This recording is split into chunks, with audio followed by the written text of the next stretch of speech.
नमस्कार दोस्तों। मनुष्य जीवन में हम कई तरह की अवस्थाओं से गुजरते हैं, लेकिन इस कार्यक्रम में हम ज़्यादातर महिलाओं के बारे में बात कर रहे हैं। देखिए, जीवन में दो अवस्था होती हैं, एक मानसिक और एक शारीरिक। हम शारीरिक अवस्था पर बात कर रहे हैं और ये तब और भी ज़रूरी हो जाता है जब हम अपने स्टूडियो में किसी विशेषज्ञ को आमंत्रित करते हैं। जी हाँ, आज हम बात करेंगे पेरी मेनोपॉज पर, और इस पर बातचीत करने के लिए हमारे साथ जानी मानी गायनाकोलॉजिस्ट डॉक्टर कीर्ति। दीदी, ओम शांति। ओम शांति। हमने मेनोपॉज पर तो बात की, लेकिन एक है पेरी मेनोपॉज, एक ऐसी अवस्था जब महिलाएं मेनोपॉज की तरफ बढ़ रही होती हैं। इस समय उनको कई तरह की समस्याओं का सामना करना पड़ता है, उनको बहुत कमज़ोरी महसूस होती है और भी कई तरह की मूड स्विंग्स हो जाना, कभी कभी मतलब इस तरह की सिचुएशंस उनके सामने आते हैं कि वो डील नहीं कर पाती हैं उससे। किस तरह से आप इसको एक्सप्लेन करेंगे और कैसे वो इस चीज़ से फाइट कर सकती हैं? जी, एक्चुअली मेरे पास अक्सर ऐसे पेशेंट्स आते हैं जी, और वो कहते हैं कि उनकी और कोई कंप्लेन भी नहीं होती है। कई बारी वो सिर्फ ये कंप्लेन लेके आती हैं कि मुझे कुछ दिनों से काफ़ी थकान महसूस हो रही है, पहले जैसी एनर्जी नहीं रहती है, जल्दी थक जाती हूँ। अक्सर ये कंप्लेन लेके आती हैं और मूड स्विंग्स भी रहता है। लेकिन एक्चुअली ऐसा इसलिए होता है ना, क्योंकि ये एक नया अध्याय हमारे जीवन में शुरू हो रहा होता है जी। एक परिवर्तन, एक ट्रांजिशन। जब मेनोपॉज की तरफ आप बढ़ रही हैं, हमने इस पे पहले भी बात किया था, तो हम उसे एक्सेप्ट नहीं कर पाते हैं। और ये जो एक नया दौर, नया अध्याय शुरू हो रहा है, तो हमें भी तो कुछ नवीनता लानी पड़ेगी अब। जी। तो शरीर के अंदर अब बदलाव हो रहा है, लेकिन मन जो है वो वही है, मानने के लिए तैयार नहीं है। जी, वो तैयारी नहीं कर रहा है इस चेंज के लिए, वो कोई कदम नहीं उठा रहा है। तो एक टसल की अवस्था हो जाती है ना। जी। थका हुआ, हारा हुआ, दिल शिकस्त महसूस होना। हार्मोन लेवल पे तो हम पहले भी बात कर चुके हैं, क्योंकि एक हार्मोनल रोलर कोस्टर जो एक नारी के जीवन में होता है, एस्ट्रोजन और प्रोजेस्टेरोन का। और इस समय जो एस्ट्रोजन के लेवल कम हो रही होती है, जो स्पेशली एक नारी को ऊर्जावान बनाता है ये हार्मोन, और ये कम होने लगता है, तो एक ये वजह तो है ही थकान की। लेकिन इसके साथ अगर देखा जाए तो ये समय आत्म सशक्तिकरण का है। और बहुत सारी स्टडीज़, खास करके ना जो 5 ब्लू जोन्स हैं, आपने सुना होगा, जहाँ पे सुपर सेंटिनेरियंस रहते हैं, यानी कि उनकी उम्र जो है 100 से ऊपर रहती है सबकी। लोग तो वहाँ पे 110 तक से पहुँचे हुए हैं, 110 ईयर्स ऑफ लाइफ को वो एंजॉय करते हुए व्यतीत किए हैं। तो ऐसे लोगों पर जब स्टडी हुई कि क्या वजह रही, तो ये देखा गया कि ठीक है, उनकी लाइफस्टाइल में एंटीऑक्सीडेंट्स वगैरह तो वो ज़्यादा ही लेते थे, लेकिन एक कोहेसिव कम्युनिटी पाया गया। मतलब वो सब आपस में मिलजुल के प्रेम से, सौहार्द से रहते थे। और ये जो प्रेम है वो आत्मा का एक गुण है। सौहार्द से, सहयोग की शक्ति के साथ रहना वो आत्मा का निजी गुण है। तो अगर देखा जाए तो वो अपने इस आत्मा के निजी गुण को प्रैक्टिस करते हुए रह रही हैं। और उन महिलाओं में जब ये हमने देखा, जो साइंटिफिक एनालिसिस जब हो रहा था, तो देखा कि मेनोपॉजल सिम्टम्स, ये hot flushes, brain fogging, mood swings, depression, ये सब कम हो रहे थे, कम होते हैं उनमें। तो हो तो रहे थे, लेकिन कम हो रहे थे, बहुत कम। और बहुत जल्दी कोप अप कर पाती थी वो। तो अगर हमें ये हो रहा है तो थोड़ा पॉज देते हैं और अपने आप से बात करते हैं कि कुछ तो है जो अब मुझे बदलना है। पुराने तरीके से जो मैं जी रही थी, अब एक नए अध्याय है, तो नवीनता मुझे लानी होगी। पुराना जो सोचने का तरीका था, चेंज करना होगा। जैसे कि हम कहते हैं ना कि अब आप उतनी तेज से नहीं चलिए, आप 40 के पार हो चुके हैं, घुटनों पर बल पड़ेगा। तो मन जो है वो इतना तेजी से चल रहा है, तो उसको भी तो कहने की ज़रूरत है। और दूसरी बात, फिर हम, क्योंकि ये जो हॉट फ्लैशेस हैं, आपने अदिति बहन अक्सर आपकी दोस्त या कुछ भी सुना होगा कि जब तनाव होता है ना तो ये हॉट फ्लैशेस ज़्यादा होते हैं जी। और देखा गया है कि जब ये फ्रेंड्स सर्किल में आते हैं, कहीं घूमने जा रहे होते हैं, उस समय उनकी ये हॉट फ्लैशेस कहाँ गई? जब हम अपना कोई मनपसंद काम कर रहे होते हैं या उन लोगों के बीच में रहते हैं जो हमें बहुत पसंद है, ये सच कहा आपने, बिल्कुल उस समय बिल्कुल महसूस नहीं होती ये चीज़ें। खुशी होती है, हंस रहे खुश रहे होते हैं, तो उस समय हॉट फ्लैशेस नहीं होता है।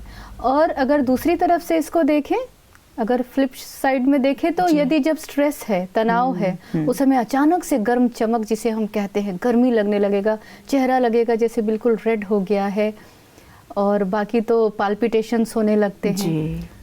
तो कहीं ना कहीं तो ज़रूर इसका, ठीक है एस्ट्रोजन कम है वो एक कारण है, लेकिन स्ट्रेस से तो कोरिलेशन है ना इसका। तो जो शरीर का जो ये उम्र बढ़ रहा है, आप इसे रोक सकती हैं? नहीं रोक सकती हैं, वो अपने पेस पर है। लेकिन आप कोई मेडिसिन भी तुरंत इसके लिए हम नहीं दे सकते हैं। बहुत ज़्यादा परेशानी होती है तब हम हार्मोन रिप्लेसमेंट थेरेपी देते हैं, लेकिन उसके भी अपने साइड इफ़ेक्ट्स हैं, जाहिर सी बात है। तो फिर मेरे पास भी कई बार ऐसे क्वेश्चंस आते हैं कि मैडम क्या करें। अभी तो मैं देखती हूँ कि जहाँ भी जाती हूँ तो वो कहते हैं कि मैम मुझे ये इस समय उम्र का जो ये पड़ाव है, ये जो एक नया अध्याय है, इसको ये एक चैलेंजिंग लग रहा है, कैसे पार करें इसको, दवाइयाँ जल्दी ले नहीं सकते हैं। तो ये समय आध्यात्मिक सशक्तिकरण का है। This is the inner calling, you know, ये कह रहा है कि चेंज कीजिए अपने आप को आप। हम सुनते नहीं हैं और फिर ये जो एक संघर्ष की अवस्था बन जाती है। तो इसलिए सबसे पहले घबराए नहीं, ये तो कोई बीमारी नहीं है, है ना। और ये तो अब शुरू हो गया है, ये चैप्टर आपके साथ रहेगा जब तक आप हैं। Yes of course I should mention कि ऐसा नहीं सोचिए, ये जो हॉट फ्लैशेस और ये जो शुरू होता है ना, ये आपको जो पेरीमिनोपॉज का जो समय हमने कहा 3 से 4 साल तक मिनोपॉज के पहले से स्टार्ट हो जाता है। ये वेरी करता है, हर no two women are similar, कोई सबके साथ ऐसा नहीं, किसी को 2 साल होगा, किसी को कम होगा, किसी को ज़्यादा होगा। और मिनोपॉज के 1-2 साल तक ये रहता है, जी, ठीक है ना जी। ये फिर धीरे धीरे ख़त्म हो जाता है। इसीलिए जब ये चेंज हो रहा होता है, इस समय ज़्यादा चैलेंजिंग लगता है। अब मेनोपॉज को 2 तरह से कहा जाता है, एक तो प्री मेनोपॉज, एक पेरी मेनोपॉज। इन दोनों में क्या अंतर है? हमारे जानने के लिए जो इम्पोर्टेंट है वो सिंपल ये है कि मिनोपॉज यानी रजोनिवृत्ति, अब सिसेशन ऑफ मेंसेस हो गया, ठीक है। और ठीक उसके पहले, प्री माने जस्ट उसके पहले, तो उसके 3 से 4 साल पहले, ये भी वेरी करता है ड्यूरेशन, उसके कुछ समय पहले से जो ये शुरू हो जाता है रेगुलर साइकिल्स का होना, आपको मूड स्विंग्स बहुत ज़्यादा होने लगेंगे, अचानक से उदास होना, रोना आना, गरम एहसास होने लगेगा आपको, अचानक से गरम चमक होना, ब्रेन फॉगिंग किसी किसी को होने लगता है। तो ये सारी जो सिम्टम्स है ना, ये मिनोपॉज होने के कुछ वर्ष पहले से शुरू हो जाता है, जो कि आपको ये बताता है कि अब एस्ट्रोजन की मात्रा कम होने लगी है। ये प्री मिनोपॉज, ठीक है ना। हमें बस ये जानना है, क्यों जानना है, ताकि हम समझ सके जी, हाँ ठीक है, कोई बीमारी नहीं है, उम्र का एक पड़ाव है, ये हो रहा है। जब हम समझेंगे तो हम उसको इस रीति से डील करना शुरू करेंगे। फिर जब मिनोपॉज हो जाता है तो उसके 1-2 साल तक, कुछ दिनों तक आपको ये सब होंगे, हॉट फ्लैशेस का होना, ब्रेन फॉगिंग होगा। फिर जो पोस्ट मिनोपॉजल स्टेट होता है, माना मिनोपॉज के बाद की जो अवस्था पूरे अब तो उम्र के साथ रहेगी, उसमें फिर आपको बहुत समय तक ये हॉट फ्लैशेस नहीं होते हैं, उसकी फिर दूसरे चैलेंजेस रहते हैं। जी जी जी जी। तो ये कुछ ही समय तक रहता है। इसलिए सबसे पहले तो एक्सेप्ट करें कि ओके ये हो रहा है, क्या कर सकते हैं। थकान भी बहुत लोगों ने कहा कि जैसे एक पेशेंट आई मेरे पास, तो उसको बहुत ज़्यादा सिर्फ थकान लगता था, तो मल्टीविटामिन्स वो लेती थी, कहती थी चेंज करते जा रही थी मल्टीविटामिन्स, ये कभी ये, फिर भी उसकी थकान नहीं जाती थी। तो थकान का मतलब सिर्फ विटामिन्स नहीं होता है जी, ठीक है, हमें देखना है। तो इसे समझना होगा कि हम ढेर सारा विटामिन्स खाते जा रहे हैं कि मुझे थकान लग रहा है। थकान रूट कॉज तक पहुंचेंगे ना, थकान लगने का 2 कारण होता है जी, मेंटल और फिजिकल। हमारी क्या है पहले तो ये जानेंगे। तो जो फिजिकल कॉज है पहले उसके बारे में आपको बताते हैं। यस ऑफ कोर्स एस्ट्रोजन की बात तो हमने की और वो अब हम ऊपर से अभी लेंगे नहीं, तो उसको तो किनारे रखते हैं जी। विटामिन डी की डेफिशिएंसी, विटामिन B12 की डेफिशिएंसी इस एरिया में बहुत कॉमन है, वो भी आपको बहुत फैटिक फील कराता है। दूसरा आपका न्यूट्रिशन प्रॉपर नहीं है, आप जंक फूड पे ज़्यादा रहते हैं, टाइम से आप भोजन नहीं लेते हैं, तो जरा देखिए आपके भोजन में क्या है, आप बैलेंस डाइट ले रही हैं कि नहीं, डाइटरी फाइबर है कि नहीं, फ्रूट्स ले रहे हैं कि नहीं, ग्रीन लीफी वेजिटेबल्स है कि नहीं, चेक कीजिए। अगर नहीं है तो ऐड कीजिए। रेनबो डाइट अक्सर हम बताते हैं लेने के लिए, थाली में चेक कीजिए सुबह से शाम, पहले भी बात किया है। इंद्रधनुष के रंग यदि से मैच कराइए, कितना कलरफुल है प्लेट आपका। जी जी। तो फिर हमें ये भी तो देखना है कि हाइड्रेशन हुआ कि नहीं। फिर नींद भी देखा जाता है कि अगर आपकी सही से नहीं हुई है तो आपको थकान महसूस होगा, तो कुछ फैक्टर्स हैं। जी जी जी। अब जितनी बातें आपने बताई उसमें सबसे पहले जो ज़रूरी बात हो जाती है वो ये कि हम स्वीकार करें कि अब उम्र हो रही है ना। तो ये जो स्वीकार करने का जो प्रोसेस है ये इतना आसानी से नहीं हो पाता। इसके लिए कैसे मन को स्वीकार कराएं? इसके लिए सबसे पहले तो जब कहते हैं कि कोई चीज़ को आप चेंज नहीं कर सकते हैं तो एक्सेप्ट इट, है ना, हम कहते भी हैं। तो जैसे आपको बताया कि आप इस चीज़ को रोक नहीं सकती हैं।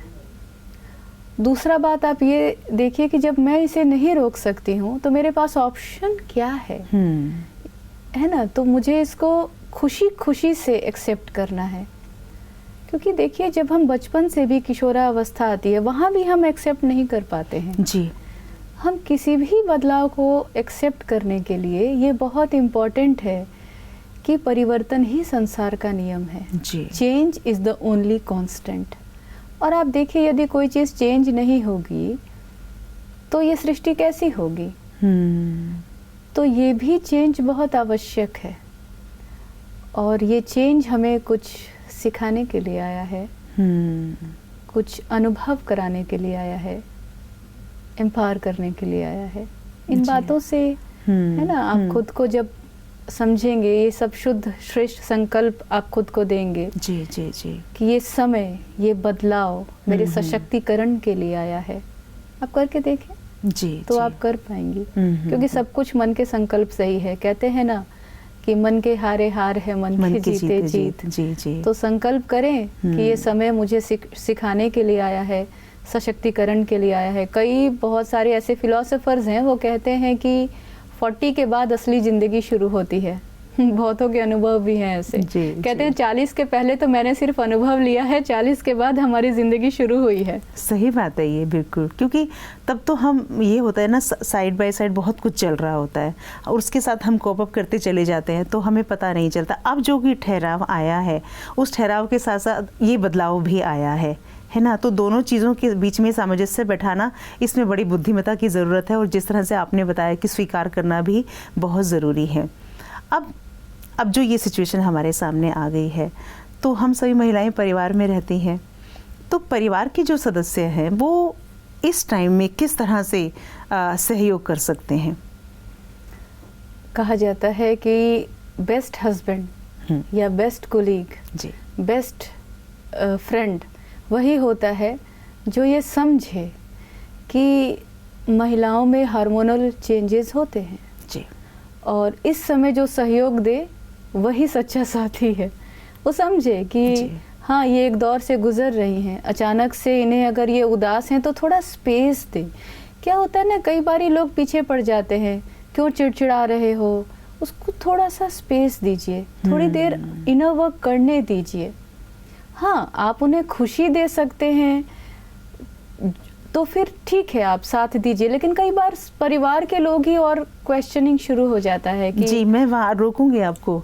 वहाँ कुछ इस तरह की बातें, अच्छा अब तुम्हारी उम्र हो गई है, अब तुमसे हो नहीं पाता है, ठीक है ना, तुम बस ज़्यादा बोला मत करो। मतलब उस चीज़ को समझने की बजाय हम और कई तरह के आरोप मढ़ने लगते हैं। अब चूंकि एक तो वैसे ही आपके शरीर में एक बदलाव हो रहा है जिसको आप स्वीकार नहीं कर पा रहे हैं, फिर जो परिवार की तरफ से एक बेरुखी आपको देखने को मिलती है, तो तो दोनों तरह की चीज़ों से डील करना यहाँ थोड़ा सा मुश्किल हो जाता है। छोटा सा परिवार होता है ये तो, आजकल तो जॉइंट फैमिली भी नहीं है, न्यूक्लियर फैमिली है।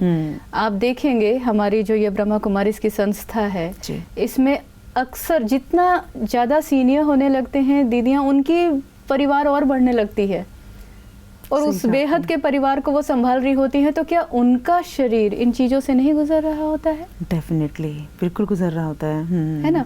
तो ये जो परिवार वाले कहते हैं कि अब आपकी उम्र हो गई है, तो पहले तो हम उन्हें तो नहीं चेंज कर सकते हैं, लेकिन हम इसे एक्सेप्ट ना करें। हम जो कई बार इस मंच से बता चुके हैं कि हम एक आत्मा है, अजर है, अमर है, अविनाशी हैं, बहुत शक्तिशाली हैं।